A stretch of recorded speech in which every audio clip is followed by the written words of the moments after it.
So I'm with Texas National Title, and I'm one of our escrow officers here at the office. And welcome. I'm going to give these to Jen, and I probably should have thought about this. I can email these to you. Okay. And then you can share them. Be happy with to. them. Perfect. That way they'll have them as references. Yep, of going course. down the road. So we're going to be talking about commitments. And I know that when you all were in real estate school, they probably touched on what a commitment is. Probably they didn't go into a lot of detail. So I'm just going to go across the room real quickly and just ask, what do you think a title commitment is? I didn't know there was Corey. is. Ooh, that the title on the home is clear and insurable. Okay. Free of encumbrances. Okay. Was my name? That's good. Phil? Yeah, it's just the details of what the title policy is going to say.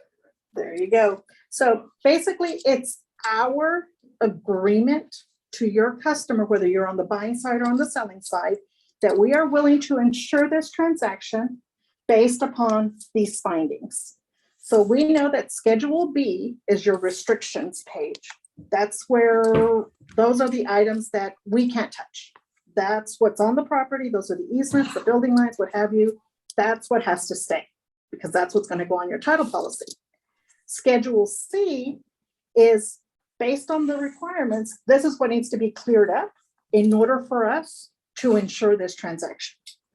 So there are lots of little details that we look at, but when we get a commitment in, the first thing we do is we check Schedule A to see who our owner is of record and does it match our contract.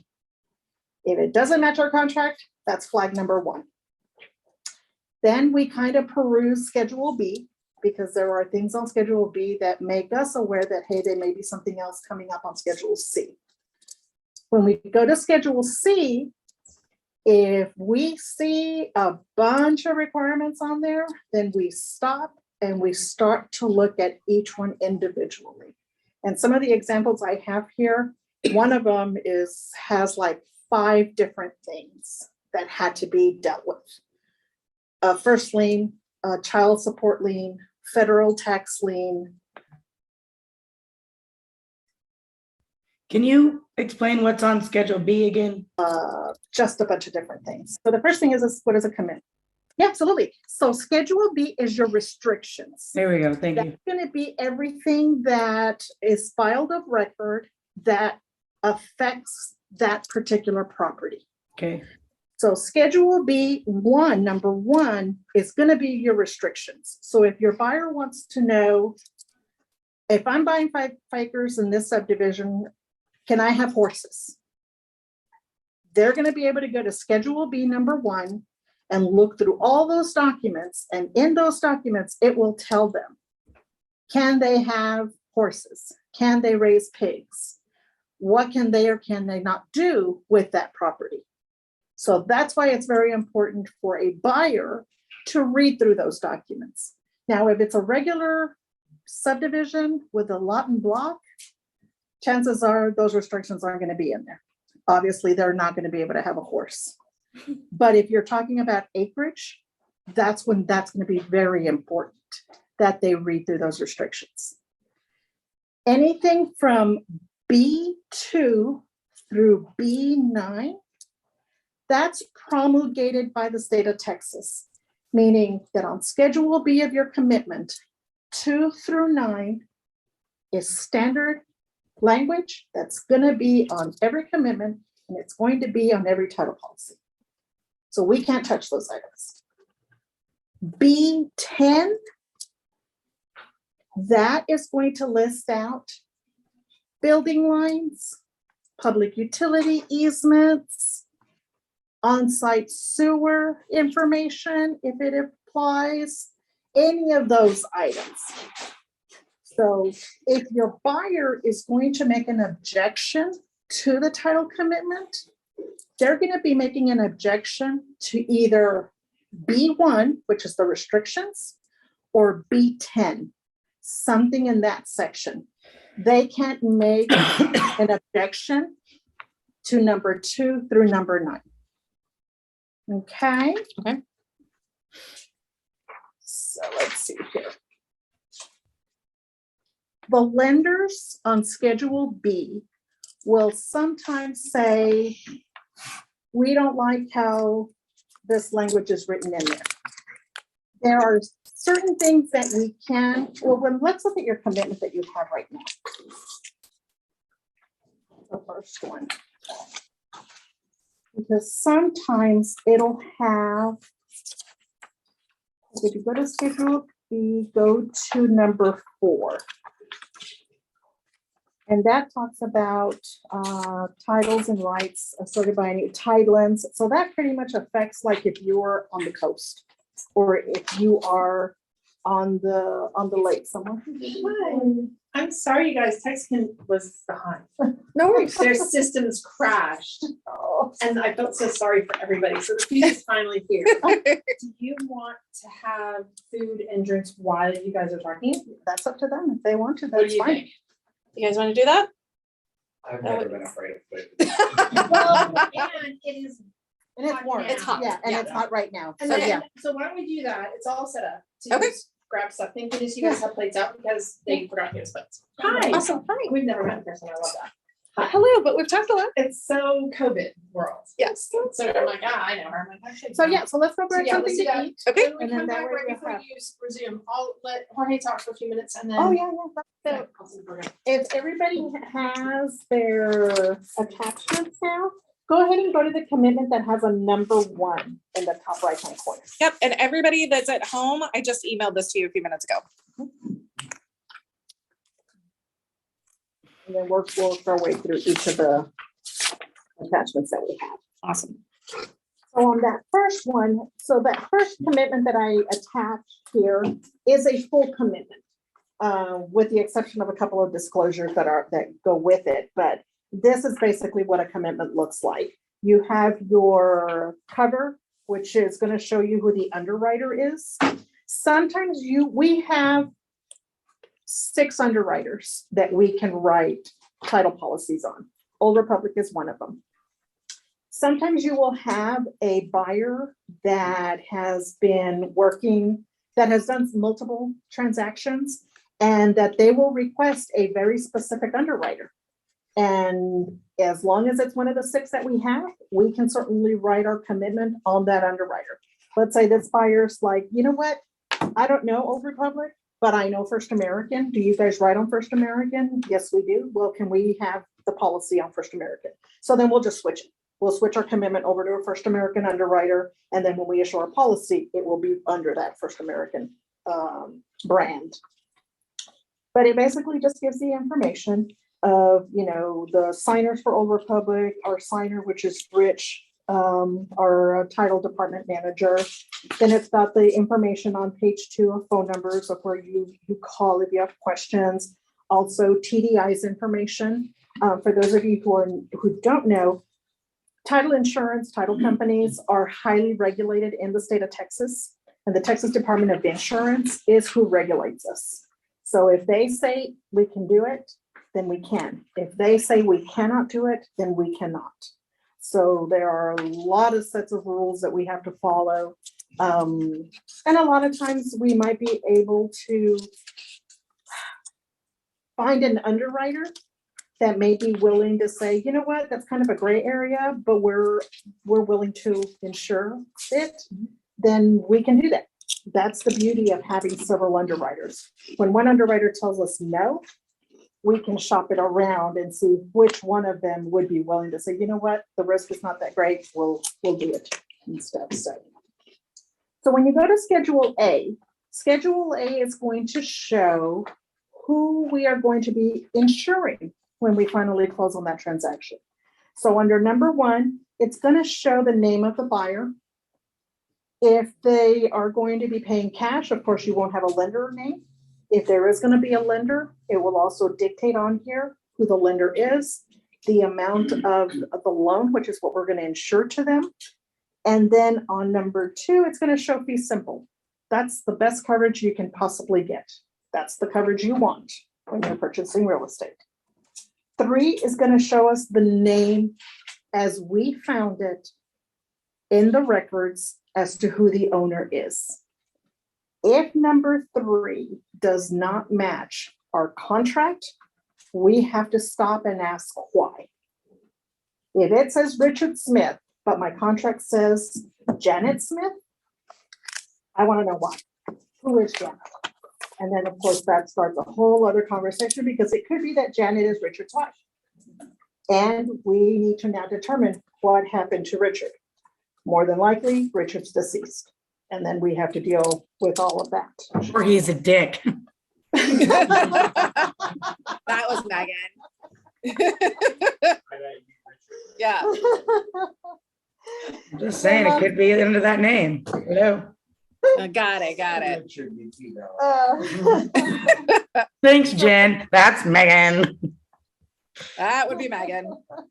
So then We number love her. 4 is going to show, always see attached exhibit A, and the next page is always going to be the exhibit A. It's going to have our legal description. Again, we're also going to make sure that this legal description matches what's on the contract. If the contract comes in and it says lot 5, but my commitment says lot 3, I'm gonna be making a phone call to my examiner to say, hey, this is lot 3, contract says lot 5, what's the deal? Somebody's mom. In some cases, it has happened where they'll research the records and they're like, yeah, it's lot 3. It's not supposed to be lot 5. So then we communicate with both agents and say, hey guys, here's the vesting deed. This is our seller, but the lot's not correct on your contract. So then that will have to obviously need to be corrected so that it matches what we have. Schedule B, as I was stating earlier, these are the exceptions from coverage. This is letting you know that this is everything that we are not going to cover in the title policy. So number 1 has all of your restriction documents listed. 2 through number 9 is the promulgated information that's going to be on there. And then 10 is going to dictate and show your public utility easements, setbacks, easements, anything funky with regards to HOA, if there's special assessments. Has anybody dealt with a property in Bunton Creek? Where is that? Kyle, Yes. East Kyle. Yes. Okay, so Bunton Creek has a pit on those properties. Public Improvement District. That means that there is a separate fee that has to be paid that is not HOA related. And that's through the covenant clearing. Well, actually, there's 2. Is it a fee or is it included in Well, tax? there's 2, because I just realized that, yes, the pit is now included in the taxes. But there's a separate fee that's for the covenant clearinghouse that is a special assessment that has nothing to do with the HOA. That notice would be on Schedule B as well as on Schedule C. And I don't have one, a recent one to go back and refer to, but for us, if we see it on B, then there has to be something matching it on Is that a new Schedule one C. out just past Lyman High School? Yes, that's out there. Very nice to meet you, sir. Thank you. Yes. Nice to meet you, Jorge. Thank you. Yes, and then the Covenant Clearinghouse, and it has to do with the LGI homes. That's where I'm seeing it, where LGI Homes went in and built those homes. When LGI sold to the buyer, the first buyer, in most cases, they didn't pay the transfer. It's called a transfer fee from LGI to the owner. So now the original owner is going to sell. We have that contract. We see that we have that special assessment. We notify clearinghouse, hey, we have a contract, we need a payoff. They're gonna then send us a payoff. And what they're doing is now they're going to assess to the seller, not only the transfer fee from them to the new buyer, but they're also going to assess the transfer fee that should have been paid when they bought the home from LGI. So LGI owes the owners. And so what we Love it. told those sellers, contact the title company that you got your title policy from, file a claim under your title policy, and here's the documentation to provide them. Okay, so you help. them. Because they should be able to claim that under their title policy. Wow. I think two of those videos I took the other day were on Street. And The ones they, that were on the same street. Mhm. Well, one of them. Yeah. and the fee is 1% of your sales price. Oh, my. Yes. So you could be talking Thousands. several $1,000s, yes. Wow. So just keep that in mind. So what they're doing on those LGI to the owners, they don't have a sales price. We obviously don't know what the sales price. They're kind of just figuring, we think this is what it's sold for. And so then when we get that payoff, we're providing it to the seller and to the listing agent and say, here's the payoff we just got from Clearinghouse. It's got this transfer, but now they're gonna also charge the transfer that should have been Does the paid. LGI go under or something where the? I don't, it's a restriction. No. So that document is filed of record, is a restriction. And so it's a fee. It's a fee that's gonna have to get paid on every single transfer. It happened to me. Single- Sucked. Mhm. Every single time that house sells and transfers, that fee is going to become due and payable Yep. It's crazy. and stuff, so. Huh. So that's one, I know it's in Benton Creek because we've had to deal with quite a few of them. Mhm. So I don't know if there's another, I don't think there's another one out here. Enclave at Westgate. Just because the net sheet changes so much. I'm sorry? Is it just angry sellers because their net sheets are changing so much? I mean, is that what y'all are having to deal with through it, or is it? Well, we see it on the commitment, so as soon as we see that, we order it right away. And as soon as that payoff comes in, I let the listing agent know, hey, this is what came in. I need you guys to be aware of it, and if your seller's not aware of it, then this is what they have to do. Because they're the ones that are going to have to initiate that process to file a claim on their title policy for that item, for that other portion not having been taken care of when they bought. And stuff, so. So complicated. Could you imagine going through the call loop when you're calling on someone, kind of explaining that over and over and over and over? And over? It can happen, it can happen. So that's what we kind of look at on this page. It's like, okay, is there anything else that we need to be aware of? Anything with royalties on minerals or anything like that, we have to show what's of record. And basically, it'll just state that there is a document filed of record for this property that, like on this one, number 10, 1/2 of the oil, gas, and other minerals, royalties, bonuses, rentals, and all other rights in connection with the same are hereby accepted and not insured because of this document. So in this document, if I were to pull it up and look at it, somebody in the back chain of title said, we're retaining 1/2 of all minerals, all royalties, et cetera, et cetera, et cetera. That document could be 80, 90 years old. Say a million years ago. And there's nothing that we can do. Because trying to track the heirs, to try to get them to release that, you'd be talking months. And then that's just not something that I don't believe we would even be contemplating doing. Okay, Okay. so then you go over to Schedule C. Schedule C to us is the most important of a commitment that we are going to be focusing all of our energies on, because this is everything that has to be addressed before we can issue title policy or before we can even close. So on this particular one, this is a current file that we are working on, and it has quite a few things on there. So 1 through 4, promulgated language. 5 and on is what we're going to be looking at. So number 5, this owner has a home equity deed of trust filed of record. So we know that they did a home equity loan. So we're going to have to get a payout for that. This particular owner also has a tax lien contract, meaning that they didn't have enough money to pay property taxes, which tells us they weren't escrowed. So that they means they had to pay them out of pocket, that they didn't have enough money to pay property taxes for either a year or several years. And so they contacted this company to pay the taxes, but now that company has a lien against the property. Because of course they want to be paid for their money that they've lent up front. This particular seller also had a federal tax lien. When we inquired about it, they said, yes, that's ours. We're like, then we can't close until we either get you to negotiate a payoff with the IRS or get us a partial release. And we can't do that for them.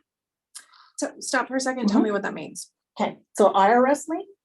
Well, no, I mean, when Oh, you, that, if this pops up, you just said you have to either do this or this, but I Yes. don't know what either of those things mean. so the customer, Yep. the seller, Right. they're gonna have to contact the IRS. Hmm. If they have, and a lot of cases, we are like, well, our accountant's working on that. Great, then that means you have an advocate working for you Yeah. already. Get your accountant to contact the IRS. Get us either negotiate a payoff, Mhm, less than $31,000, mhm. or get them to give us a partial release of lien. Mhm. In some cases, the IRS may say, you own other property? Okay, we'll be willing to release this one, giving you a partial, but then we also know that you have other assets that we can go after if, Got it. you know. So in this case, she went ahead and contacted the IRS, and apparently she was already in contact with them. Mhm. So she went ahead and negotiated a payoff with them and paid them off. So she paid them off. We got a letter from the IRS telling us that they received full payment, that they're gonna be sending us a release. Great. So that's in the works. Then down below, number 8, notice of list pendants is basically a notice to us, letting us know that, hey, there is a potential tax suit on this property. Well, we know that that's probably true because up above, we have a tax lien contract. Right. So at some point in time before that contract got done in July of 2021, this notice got filed by the county saying, hey, we're going to be filing suit for taxes, for unpaid taxes. And so then that's when, because that was in October of 20. And so then they probably then contacted this company, and there are several companies out there that will help you with taxes, and said, hey, we need to borrow money to pay off our tax bill. So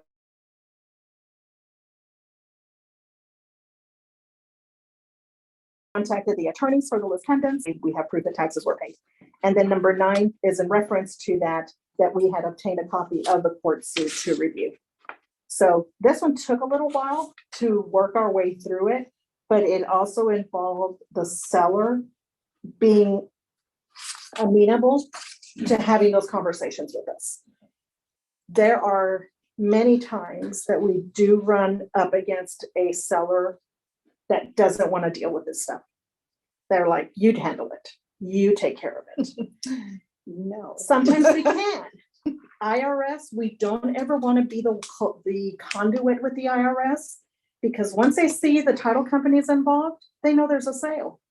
They're not going to negotiate, and we don't have negotiating power for them. All we can do is have them sign a very specific form giving us authorization to have the IRS talk to us on behalf of the consumer. But that's it. All we would have to do is say we need a payoff. Well, and that's something interesting too, to be able to tell a client like that, like if you're gonna call the IRS and negotiate a payoff, don't lead with I'm selling my house and I'm gonna make $160,000 off of it. Right. Like negotiate the amount and then they'll find out once they get a check from a title company. You know, exactly. But yeah. And hopefully we don't have to report. At the end of the Well, year. I mean, still though, So, like if that's but yeah. that's old money. That's Right, not right, new stuff. right, exactly. That's you're wow, Yeah, so, there's a lot to this. so IRS, so yeah, so the IRS ones are big ones for us too, because pre-COVID, it took the IRS weeks to respond. Post-COVID, it takes even longer. And sometimes we may not hear from them. I had a file last year. The people said, well, we'll just give you the authorization to get a payoff statement. Fine. We had them fill it out, got it to sign it, we sent it in. Ultimately, we ended up, I think, and in some cases, I won't say never because it has occurred, but it depends on the circumstances. Depending on the amount of the lien and how old it is, we may be willing to hold some monies in escrow for a certain period of time, pending getting something from the IRS, getting a release or a payoff or something like that, preferably a release. And I think in that particular case from last year, it was a small amount. It was like $10,000. I think we ended up holding like 25,000 of the proceeds because we never got anything from the IRS prior to closing. And we started on that process even before there was a contract on the property. So I think the release fine and the payoff came in like 2 or 3 weeks after we closed. So we don't like to hold money in escrow, but we will in certain situations. And we only hold it for 30 days or less. Very, very little times will LATRA be willing to extend that, like 45 or 60 days. Yep. But the circumstances have to fit the reason why we're having to do that. So yeah, if you ever see a federal tax lien, immediately we need to jump on that right away. And hopefully you've had conversations with your clients that they've been honest with you from the get-go that said, hey, by the way, just today, I worked up a CD, sent it to the seller, sent the lender theirs as we're starting to balance for a closing towards the end of the month. She emailed me and she goes, hey, Q, what is the 21,000 to HUD for? I thought, oh God, she doesn't know. So I sent her the commitment and I said, well, according to my commitment, there's 3 liens on the property. They've got a first, a second, and a HUD lien. Sounds like they were in forbearance at some point. So that's a conversation she's now going to have with her seller because I don't think she knew that now their proceeds is going to be $21,000 off from which she thought they were going to get. So yeah, it happens. Sometimes sellers aren't forthcoming.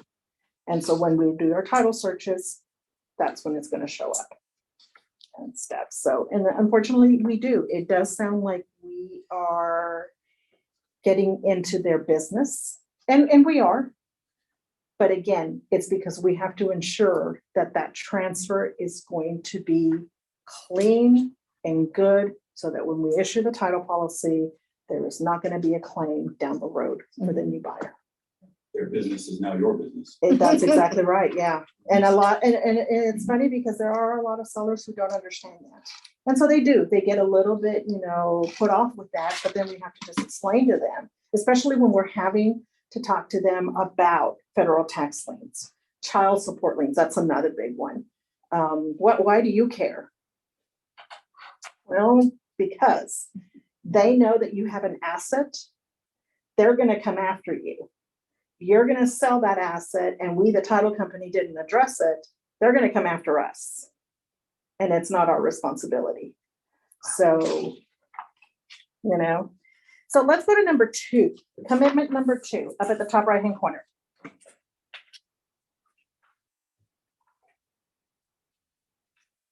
On this one, I left a bunch of stuff off because I just want you to look at Schedule C.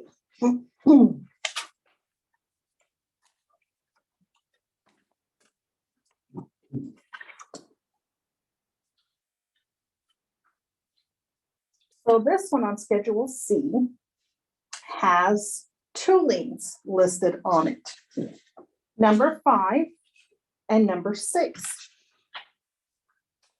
Number 5 also has an additional paragraph right underneath it that says, we are prepared to issue policy committed to under this commitment for title insurance without exception to this lien because the property has previously been insured without exception to this lien by other title insurers. We are providing you with this information to comply with Texas laws and regulations. Unless we hear from you otherwise prior to closing the contract, we will consider you have consented to our accepting this documentation as proof of payoff and will not require that a release of lien be recorded. In English. In English, exactly. What does this mean? So this means that this lien was done in August 28th of 1998. Right. My second lien was done in January of 2021.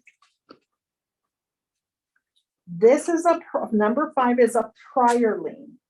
And I did get rid of the people's names just for privacy reasons. Yeah, of course. But basically, number 5 is a lien on the prior owner, not our current owner. Mm.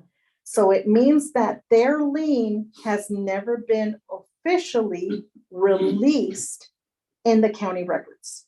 So the county records has no proof that a release of lien has ever been filed. That's not good. Title company do. Yeah, could that So mean that the new owner has to pay both? No, Oh, okay. there is a remedy in place for title companies that as long as we can see who insured the transaction to the current owner, that there was a title company involved, we can go back to that title company and request proof of payoff. That means they will provide us with proof that the lien was paid off by providing us a copy of the payoff statement, a copy of the check, and the HUD statement or the closing disclosure showing all that information. We have what's called a master indemnity agreement between all the major underwriters. And so we will take that proof from them, keep it in our records, and state to the new proposed buyer, we are making you aware that this is still out there, but we are going to go ahead and insure your transaction and not take exception to that lien. So if anything ever came up by this certified diversified or Norwest, who it was eventually assigned to, you have title policy coverage that will deal with it. You're going to come back to us and we're going to stand behind our policy and say, nope, that should not be an issue. Norwest is gone. Their assets were purchased by Wells Fargo. Trying to get a release from Wells Fargo can take weeks to get on something that's this old. It can be accomplished, but there's no guarantees that it will. In this particular instance, we did reach out to Wells Fargo 2.5 weeks ago, 3 weeks ago, and they responded, I believe, yesterday to let us know that they did their own research. And yes, in fact, they've let us know that the lien was paid off. And so they're going to go ahead and send us a release, or they're sending it directly to the county clerk's office. They're sending us a copy of the unrecorded one so that we can see that. It's going to take about 3 weeks before we will be able to pull a copy off of the records. Off of Hayes County. Yeah, but at least Well, once It's on there. that happens with Hayes County, you've gone through this, these people, they're not gonna deal with this ever. right. Yeah, yeah. It's never gonna show back. And up. it'll never, Finally exactly, filed. because the release has been filed. If my new buyer goes to sell next year and that release isn't filed, this lien will continue to show up. But the language that's in there will continue to follow it as well. It just means that the release was never filed with the county. Back then, before e-recording, most lenders were sending the original releases to the consumer. So once that loan got paid off, they didn't send it to the title companies. They sent the paperwork to the consumer saying, congratulations, your loan's been paid off. And then they would attach either a little piece of paper to that document or within the letter say, it is now your responsibility to file the release with the county clerk's office. Which never got done. which never gets Yeah, done. I had one many years ago, elderly lady. She still had all her records. She still had her original release. That release, I think, was from like the 2000s. And we're like, oh my God, thank God. But we were able to file it a record and then it took care of itself. But yes, if we are dealing with an elderly person, chances are they probably have their paperwork. In some cases, people will just say, you know what, I don't have any paperwork. I shredded it. Yeah, you know, I was done with the property, I shredded it, I don't have anything. And so then we can't do anything. If they did that if they sell that transaction without the benefit of a title company, we're stuck. Because there's no company for us to go back on for that proof of payoff. And then we have to dig through and try to see if the bank is no longer around, who purchased their assets, and then go through them, and then we can't close until we get that release of lien. So seeing old liens like this, yeah, it raises red flags because immediately it's like, oh my God, you know, do we have proof that it was insured by somebody else? And if they did, great. In this particular instance, the buyer is a little detail oriented and they didn't want to accept the language. They wanted us to get the release.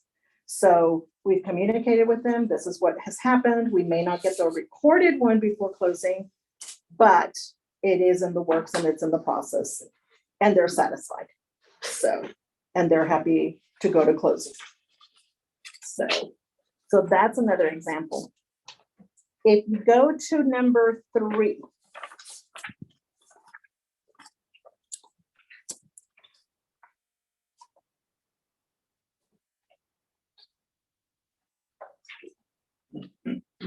this one is going to have, this one's going to have your home equity deed of trust, meaning that the borrower did a home equity loan. So we have to have a payoff for that.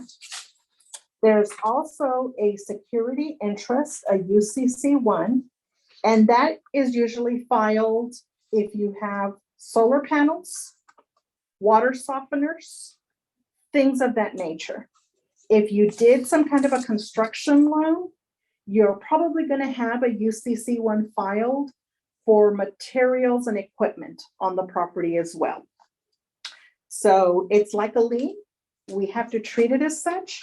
And we have to contact the party that filed that UCC1 to find out if any monies are owed to them in exchange for a UCC3, which is the termination of that Uniform Commercial Code form. There is so one of the things that we have run into out here in Hays County, especially in Kyle, is that at some point in time, like in the 90s and the 2000s, there must have been salespeople that went around to different neighborhoods selling water softener systems. A lot of people, when we were doing title commitments and we would see the UCC ones, we'd have to contact the seller and say, hey, you know, on your information sheet, you gave us the information for your mortgage, but you didn't tell us anything about the UCC1. Do you have a water softener in the house? Well, yeah, we do. Okay, great. Are you making payments? Do you owe any money? Yeah, we make payments on a monthly basis. Great. Well, we have to deal with it because there's a UCC1 filed against that equipment and it needs to be taken care of.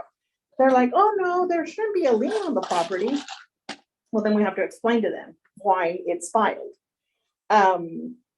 If the seller tells us, well, we're planning on taking it with us, we immediately will end that phone call the listing agent and say, are you aware That you have a problem. that they want to take the water softener system with them?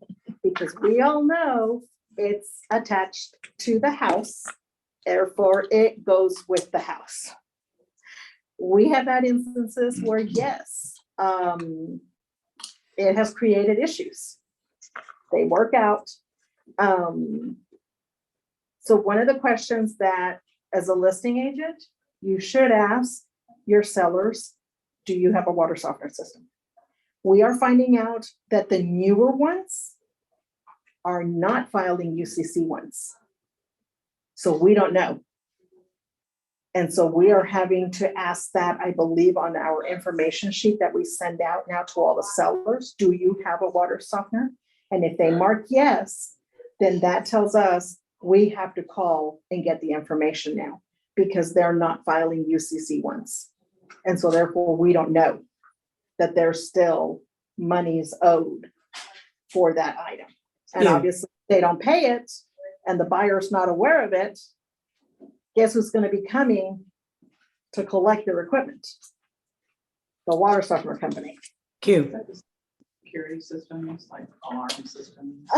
For alarm systems, well, normally your people are gonna know right up front how that's gonna be dealt with. There could be, we've never run into that. Yes, ma'am. What about solar power? I'm sorry if you addressed this already. I had to step away for a second. Oh, yeah, no problem. No, same thing with solar panels. Okay. You're gonna know if there's solar panels on that house when you drive up to it.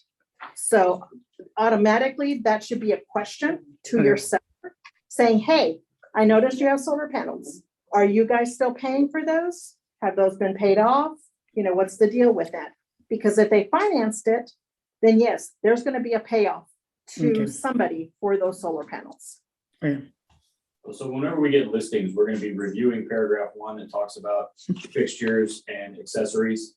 And solar panels and water softeners are specifically mentioned in paragraph 1, so it's a great time to have that conversation. Exactly.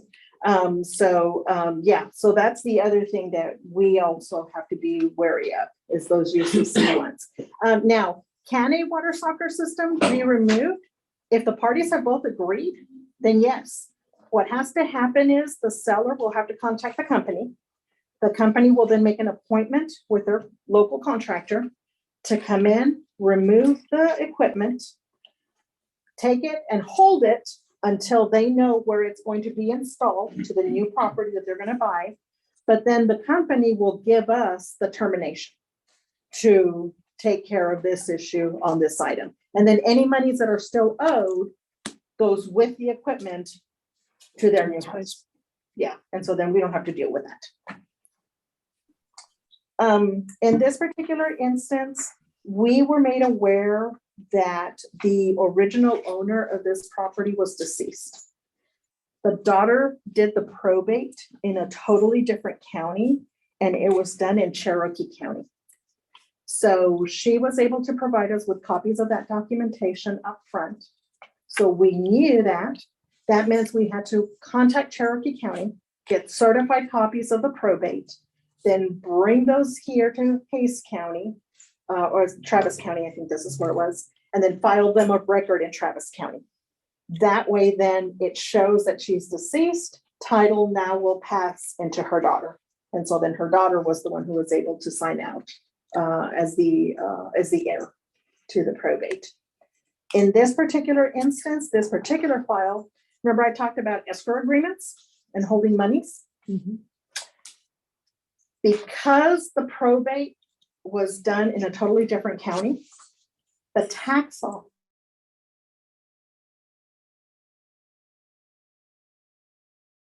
did not know that, and so it still had the over 65 exemption on the property and the homestead. She had been dead since 2014. So we got some back taxes. So I then had to deal with, oh my God, we potentially have back taxes still owing. So I called the seller, said, hey, I'm just letting you know, I'm gonna have to call the tax office because this is the deal. And so I explained it to her and she said, you know what? I kind of figured. She goes, it never occurred to me to notify them. She goes, but okay, no problem. So called the tax office, sent them the information that they needed from me. They said, this was in October, November, early November. Sent them the information. And they got back to me about a week and a half later, said, hey, thanks for the information. We're gonna run through all of our stuff and see what we're gonna do. And so I asked them, I said, how far back are you guys gonna go? And they're like, we're just gonna go back 5 years.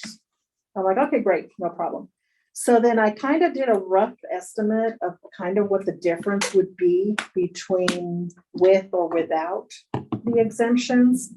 And then kind of multiplied it out. And I said to my underwriter, I said, there's no way we're gonna get the amount from the tax office. We're in the middle of tax season.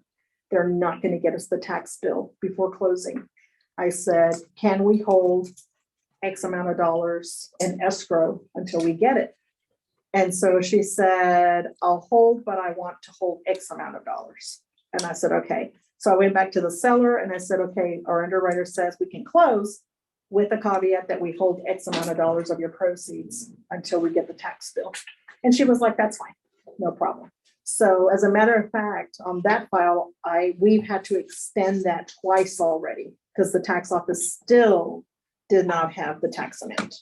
I called them yesterday, their computers were down. So I'm gonna call them again tomorrow. It's and Hays County, for Yes, sure. it is Hays County. And I said, so hopefully tomorrow they'll have a tax bill for me. And then I finally can pay the taxes that are owed and refund her the difference, and I'm done with that file. But there are, like I said, there are certain circumstances in which our underwriter will allow us to hold monies in escrow and stuff. So dead people is a big one for us. So if you know that when you're talking to your sellers, if you know that the spouse is deceased, I would start asking questions at that moment. Did they leave a will? Was it probated? If no will, we're gonna have to deal with his interest with affidavits of heirship. And then that's a whole other issue on itself. And that's just a time-consuming issue. And then on number 4, another one that has. So on this particular one, we have our regular payoff loan that we're going to be paying off, Wells Fargo. This had a federal tax lien, which we got taken care of. But then we were informed that one of our sellers is deceased, but yet there's no probate done. So because a probate was not done, because they did not leave a will. Oh, no, I'm sorry. This is the one with Cherokee County and stuff. So this is the one where we had to order the will, the application for probate, the order, all of those items to file of record and stuff. And then the mom had a federal tax lien. And so the daughter provided us with the release from the IRS when that got taken care of, when she died. Because she went ahead and settled up that debt. And then number 5, the last one. What is this one? Same thing, this had a home equity loan. And then on this one, we were informed that there was a probate filed already. And so we ordered the documents from the courthouse to review. But then number 7, and then this is also important. If our decedent died after March 1st of 2005, we must be furnished with evidence that the decedent did not receive Medicaid funds after that date.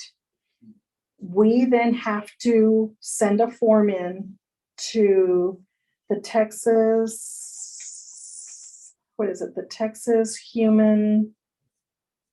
That's farm sales, right? Yeah, that one. And so it's called the Merc Form. And we have to send this form, and it has to be signed by the seller. It has to include the deceased's name and their social security number and the date that they died.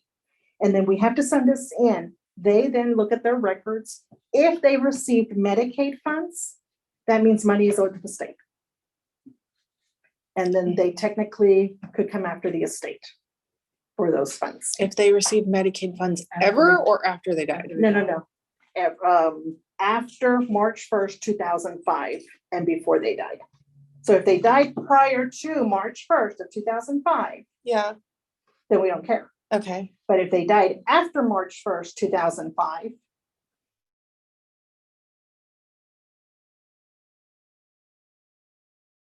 that's when we have to That is What's significant about that? so date? weird. Yeah. That's the date that this came into effect. That Medicaid Mhm. income get share. Mhm. So They want whatever their the money. regulation is. Yep. Whatever legislation was, that's the That's date, the date. March of '05. Mhm. So they're not grandfathering, going back and getting all the stuff, but they're Right. doing it after 2005. Yep. I was gonna say, I feel like I'm either not understanding this correctly or this is really awful. I'm not sure which. So I can tell you that of the handful of MERPs that we've Yeah. had to do, I have not had one come back that there were funds owed to the state. All of them have come back Good. that no, they did not receive any Medicaid funds. Hmm. So, but that's out there. Wow. And so that can also affect your solar's proceeds and stuff. So there's a bunch of little things that come up and things for us change every year. Yeah. It's like Merc, this came up where it really came up. I mean, for us, we've been doing it for several years, but it really hasn't impacted people until like maybe within the last couple of years. Maybe because of the timing of that legislation, that year, that March 1st, 2005 date. But if they died after that date, then if this shows up, there's something that got flagged in our files that we then have to file that Merc form. Is there statute of limitations on that? No, not that I'm aware of. So if somebody died in 2011 and and in 21, they come back and they can come back and say, oh, by the And way. if they, in their database will show by social security number and everything that we provide to them, date of death, whether they had received benefits or not, those Medicaid funds, then in that case, then yeah, they would send us the form that says, yes, they did, and here's the amount that's owed to us. So just so I'm understanding, is this to prevent people from getting Medicaid after they're dead and people are just pocketing it?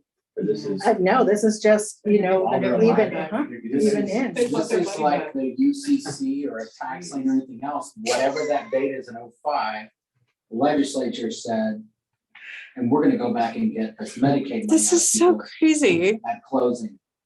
Yeah. If they try to sell their house. Well, if they have an asset, because see, there's also a whole other set of regulations as to who can receive Medicaid funds as well. Not just everybody can apply and get them and stuff. So, But I guess the way they wrote it sounds like they're not gonna let them go back and chase anything before it was made a law. before 2005. They said, no, you can't go back to that. So, otherwise, that'd be a whole government office opened up. Yeah. Yeah, it's crazy. Yeah. So there are a lot. Schedule C for us is probably, besides the legal description and who our vested owner is where we're gonna put all of our attention and effort into. Yeah. Because that's what we have to clear up. This is everything that we have to deal with in order for us to be able to move on to closing. We can't clear this, we can't move on to closing. Then another one is HUD loans. So right now, we know a lot of people are in forbearance.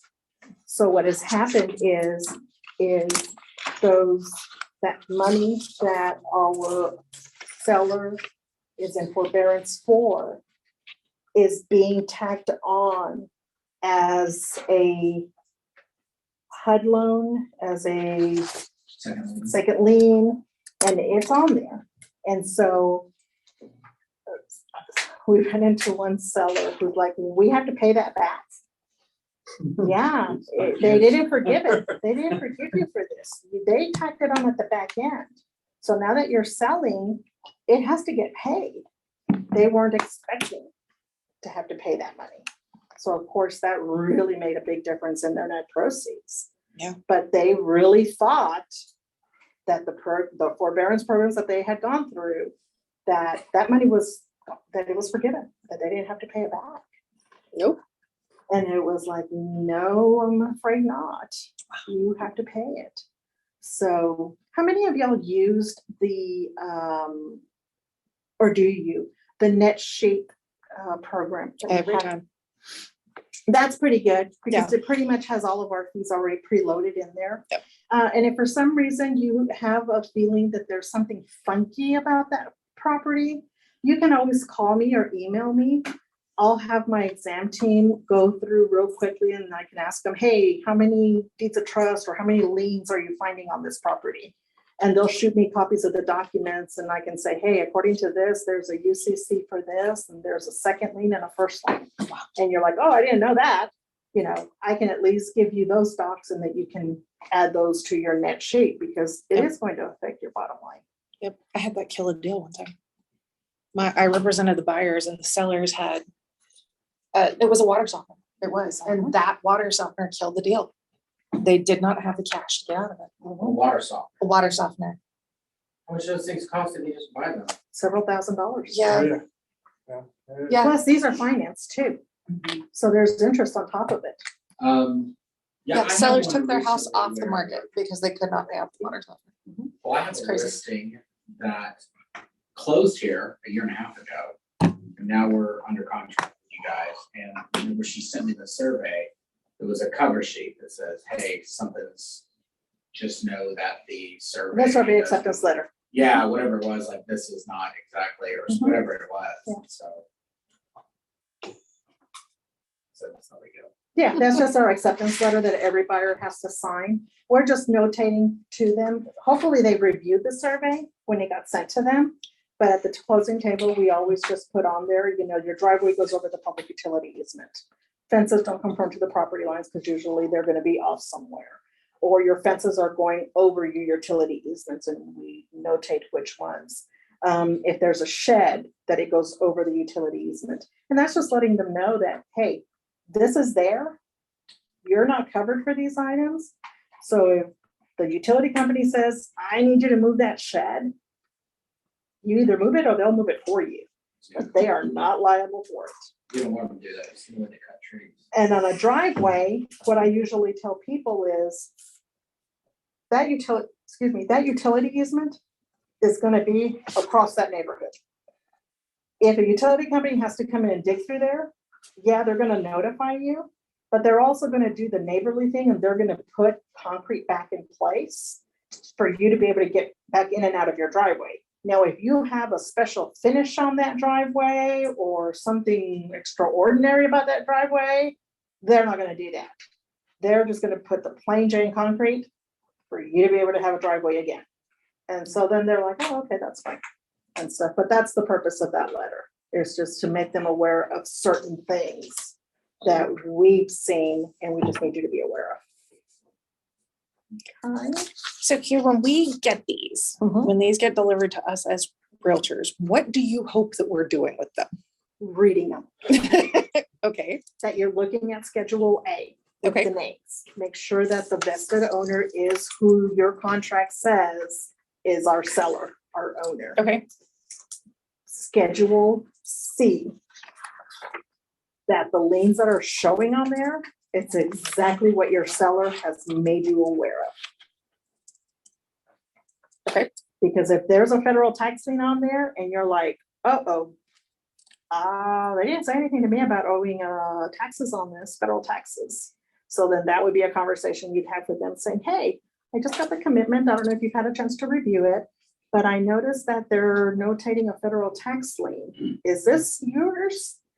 And if they're like, no, then you'll call us and say, hey, Q, can you send me a copy of that document? Right. We'll send it to both of you because what it will have on there is it will have the name, it will have the last known address of that individual and the last 4 digits of the social security number. So if the last 4 digits of the social doesn't match and we're dealing with a Chris Smith, chances are it's probably not your seller, but there's no way for us to know that. So them telling us, yeah, that's not my social, or them sending us the information sheet that we can cross-reference that with, then we know, okay, it's not him. Okay. And if we have the seller information sheet, a lot of sellers and buyers have gotten really good about filling those out and sending them back like within 24, 48 hours of us sending them to them. It's those sellers that don't send them to us, then that we have nothing to cross-reference. We have no information in which to follow through on. So then at that point, we're kind of hoping that, you know, you will help us by looking at that and saying, I wonder if this is him or not. Sure. Especially if you're dealing with a Rodriguez, with a Jones, with a Martinez, common names, because that's where we're gonna see those items listed and stuff. I had one file that had, we were dealing with 6 brothers. And they had a very common last name. And so because we don't know, they gave me all the documents. I think I had to go through something like 12 or 15 different child support liens, abstracts of judgment, tax liens. And I separated them by name, and then I had to try to call them to see, okay, which ones can I 100% say it's not our person, and which ones are questionable, and I'm going to have to ask them. But eventually, we got them all cleared up. I've had one seller, it was a federal tax lien, kept telling me it's not them, it's not them, and it's not them. I finally just had to say, you know what? I really need you to look at this document because the address that they're referring is the property address. Yeah. And it has your name. Eventually, they finally said, yeah, that's me. Hey, we need to deal with it. We can't just say it's not me. So, because those are the things, Schedule C, if we don't clear Schedule C is what's going to inevitably either sink your contract or delay your contract from closing. And we as a title company don't ever want to be the reason that something didn't close. That's just not acceptable to me. Any questions? I'm a little terrified now. A little bit. Well, I think I'm more terrified of how little I've looked at these. Yeah. I think that's the terrifying part, not like now what I know going forward. It's like how I've been like, this is title commitment. Yep, put a check mark on the box that says we had to get this. Yeah. Right.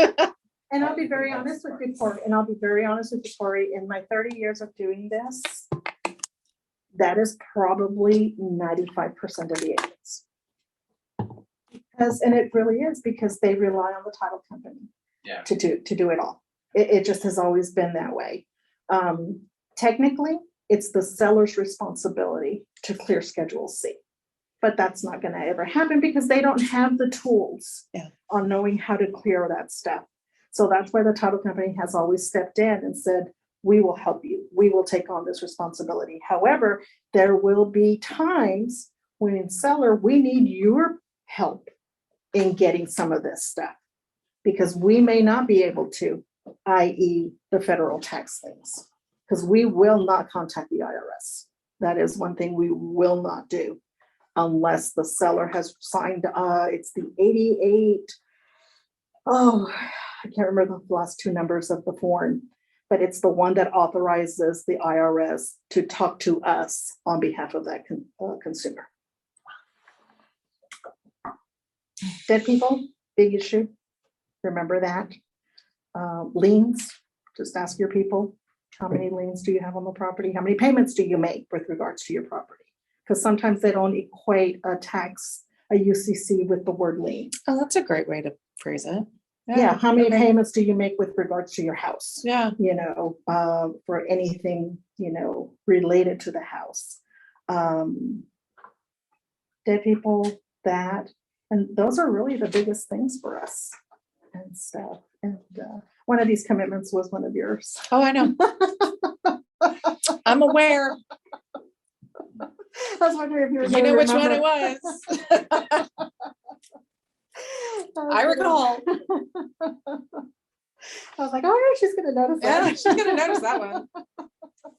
But when is the ideal time in your mind for us to go ahead and let you know that, okay, we've got a listing and we want to open title? Are you fine with getting it when we get the contract, or would you rather have it early? If you know in your conversations with that customer as you're getting that listing, if you know that there could be potential issues, especially if it was a husband and wife and now there's only one of them, at that point, I would say, hey, Q, you know what? We've got a listing and one of our sellers is deceased. Can we open title and let's just start checking to see, did they do a probate? If they didn't, because if they didn't do a probate, that means we have to do affidavits of heirship. And that can be a lengthy process. That's where we have to send the questionnaires to the surviving spouse. The surviving spouse will be one of them that fills out one questionnaire. Then they have to find two disinterested parties that have no financial interest in this property to fill out the other two questionnaires. Once those three questionnaires come back to us, the attorney reviews them, our examiner reviews them, and they give us the blessing to prepare the actual affidavits. Then the attorney prepares them, sends them to us, and then we have to coordinate with those three individuals to get those signed, notarized, and then our commitment will be updated to show Jane Smith is going to be signing on this transaction subject to Schedule C requirement. Schedule C will then have a notation that we have reviewed unrecorded affidavits of heirship. And subject to these being recorded, Jane Smith is our vested owner. Because depending on how quickly those three individuals fill out those questionnaires and get them back to us, depends how fast we prepare the affidavits to get them signed. I have one file that I've been working, it was a TBD, it was a listing. I've been working with this poor lady since last summer. Oh my gosh. She can't get the questionnaires. Every time we get them back, both parents are dead. It was her mom and her stepdad. Her mom's, we were finally able to get all three questionnaires to match because some had some information, some had other, they just never matched. So we finally got the mom's done. On the stepdad's side, it's getting more complicated because so her heirs, when she died, she didn't leave a will, are going to be her spouse and her two children. Because he's now dead, his interest now passes to his side of the family tree. So it goes to his spouse. Well, she's dead. The next one in line is his parents. They're dead. The next one in line is his siblings. So now we're dealing with the siblings. Some of those siblings are now dead. So now the interest that would have gone to those siblings is going to go to their children, the nieces and nephews. So it keeps going. It doesn't end. It's like a virus. And that's so finally I had to lay it out for her this way. And I said, the questionnaires for your stepdad, some of them on the siblings don't match, and it's raising red flags with my attorney. So either we get the correct information or you're at a point where you're going to have to hire an attorney to help you establish heirship. Wow. And then I just found out this week that her and her brother don't get along with his side of the family. Of course not. So then I told her, I said, then you need to hire an attorney. I said, there is nothing more we can do to help you move this along. And what I tell people when buyers are in my closing table and they say, hey, so if I die, the way the documents are drawn, will, my interests go to my spouse? I just look at them and I said, all I'm going to tell you is go talk to an attorney and go get a will drawn up. Wow. Because that is what you'll need to do. So on a normal deal, you're fine with getting the contract whenever we get the contract sent to you. Oh, yeah. If we think it's gonna be something weird, send it to you. Because we want to be able to address those issues Because if we run the title and all of a sudden there's a federal tax lien and we can tell it's for the seller, yeah, we want to get ahead of that one. We'll definitely want to get ahead if they're deceased and they didn't leave a will, so there's no probate. We've got to deal with affidavits of heirs, but we want to get ahead of that. Anything. What happens though, like, I mean, I know some contracts from the buyers paying the title, like with Right. our listing, and we're like, TNT Vita. And they say, oh, we want to use, you know, What I will always tell Austin you, Title or something. what I will always tell you is you never want to lose a contract over the name of a title company Yeah, ever. oh, no, I hear you. and stuff. So if that's going to be a sticking point, then you let it go where it needs to go so it can close. But I would tell you, you stay on top of that commitment. You stay in communication with that escrow officer, that you know that it is moving along, especially when you get the commitment and you see that there are issues on Schedule C, that they're being addressed in a timely fashion so that you don't end up with a delay. Because that has happened.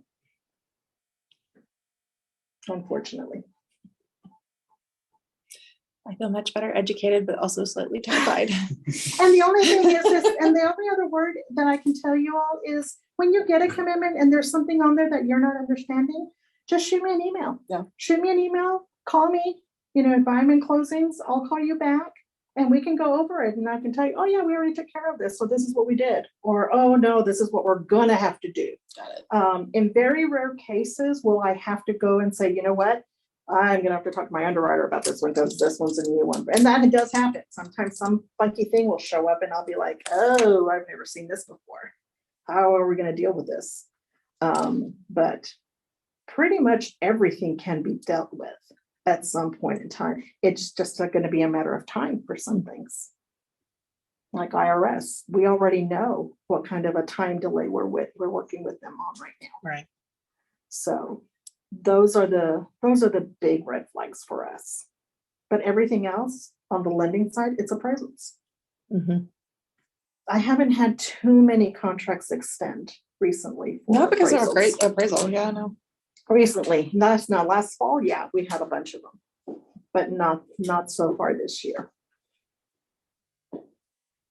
Any questions from our Zoom people? Megan saying no. Marcus, I can't see you. Got any questions? No. No question.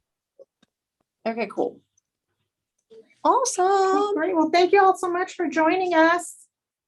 Thanks for having us. Thank you. Absolutely. Hopefully everybody will learned a little something. A lot. Do we get to play Stump the Chump? Did you know, or did you learn something new? I didn't know what a UCC was, like I knew of it, but I didn't know what it was called. It's a uniform commercial code. I did not. Okay. Yeah. Q got Phil. Yeah, and I can share the Merc Form with you. That'd be great. Because it's a state form. Yeah. So yeah, I'll send that to you just so that you guys know what it is that we have to send If in. we've seen it. Stump the Chump. All right. Thanks, guys. We're going to say bye. Bye.